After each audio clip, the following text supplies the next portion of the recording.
Terima kasih Anda masih bersama kami dalam Berita Banten. Bagi Anda yang baru saja bergabung, kami hadirkan kembali 3 berita utama hari ini.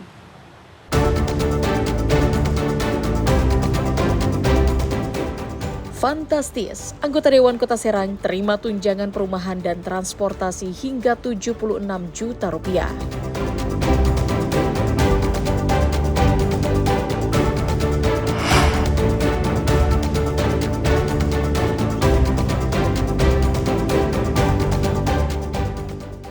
Diterjang angin kencang, rumah warga di Pandeglang roboh.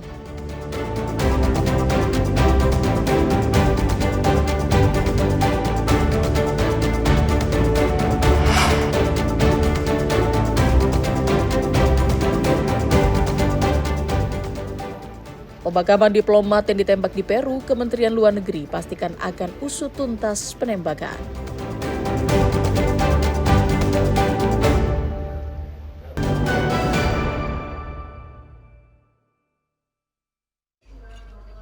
Rumah milik Sumarni, warga kampung Peni Masjid Desa Ciputri, Kecamatan Kaduhejo, Kabupaten Pandeglang, roboh akibat diterjang hujan deras yang disertai angin kencang. Kerusakan akibat angin kencang ini terjadi di bagian atap dapur serta sebagian dinding yang roboh. Peristiwa nahas tersebut terjadi pada pukul 9 malam saat penghuni rumah sedang berada di ruang tamu. Beruntung tidak ada korban jiwa dalam peristiwa tersebut, namun penghuni rumah harus mengungsi sementara ke rumah kerabat. Jadi awalnya jam 9 malam kejadiannya tiba-tiba kedengar suara kayak mau rubuh gitu, keretak-keretak gitu, anak-anak lagi makan malam di ruang tengah. Terus tiba-tiba pengen keluar aja dan tahu-tahu belakang udah rubuh, keadaan lagi masak ayam dan gitu begitu cepat kan. Terus ini kan di Pandeglang ini lagi hujan terus, hujan lumayan lebat lah. Jadi mungkin ini rumahnya juga udah nggak layak huni, terus akhirnya jadilah bencana ini. Tim reaksi cepat dari Badan Penanggulangan Bencana Daerah dan Pemadam Kebakaran atau BPBDPK Kabupaten Pandeglang langsung turun ke lokasi untuk memberikan bantuan sementara berupa sandang dan pangan kepada korban rumah roboh. Dinas Sosial. Dari itu kami langsung ke sini untuk memberikan sekedar bantuan awal dulu untuk pemenuhan makanan pokok dan sandang ala kadarnya dulu. Nanti kita juga akan meneruskan dengan proposal untuk perbaikan rumahnya. Cuma ya tadi kalau perbaikan rumahnya mungkin harus bersabar karena menunggu dari anggaran APBD. Warga diimbau untuk tetap waspada terhadap potensi bencana di saat musim penghujan dan segera melapor jika mengalami atau melihat terjadinya suatu bencana di lingkungan sekitar. Ariel Maranus dan Septiana Wahyudi melaporkan dari Kabupaten Pandeglang. Memasuki bulan Maulid, harga telur dan daging ayam potong di Pandeglang mengalami kenaikan. Seperti terpantau di pasar tradisional Badak Pandeglang. Para pedagang dan pembeli mulai mengeluhkan adanya kenaikan dua komoditas tersebut. Jika sebelumnya harga telur berkisar antara Rp25 hingga Rp26.000 per kilogram, kini naik menjadi Rp28.000 per kilogram. Sementara untuk harga daging ayam potong yang sebelumnya di angka Rp26 hingga Rp30.000 per kilogram, kini harganya naik menjadi Rp40.000 per kilogram. Sejumlah pedagang sudah memprediksi akan adanya kenaikan dua komoditas ini karena rutin adanya peningkatan permintaan selama bulan Maulid. Dengan harga telur yang tinggi ini, pembeli agak berkurang karena harganya tinggi. Nah, emang kalau untuk harga normal dan harga sekarang itu berapa sih? Sebelumnya seminggu sebelum Maulid ini harganya antara 25-26 dan sekarang harganya 28. Oh, berarti faktor penyebabnya itu memasuki bulan Maulid ya, Pak? Iya, selain faktor bulan Maulid juga mungkin karena banyaknya permintaan ya, sehingga harga telur melonjak.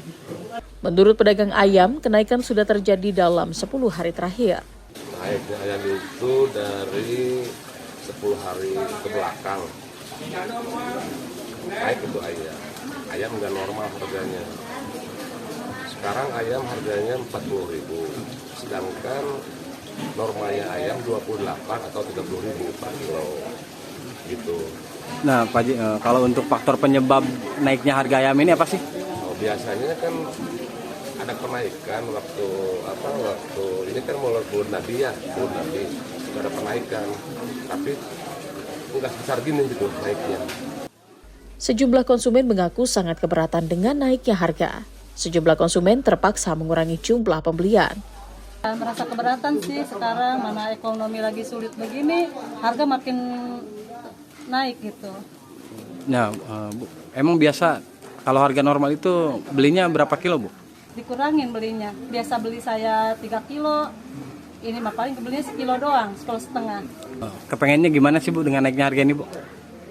Ya dengan harga naik begini merasa keberatan ya, dengan penghasilan kecil kayak suami saya ini, biasa beli sekian, ini mah cuma setengahnya.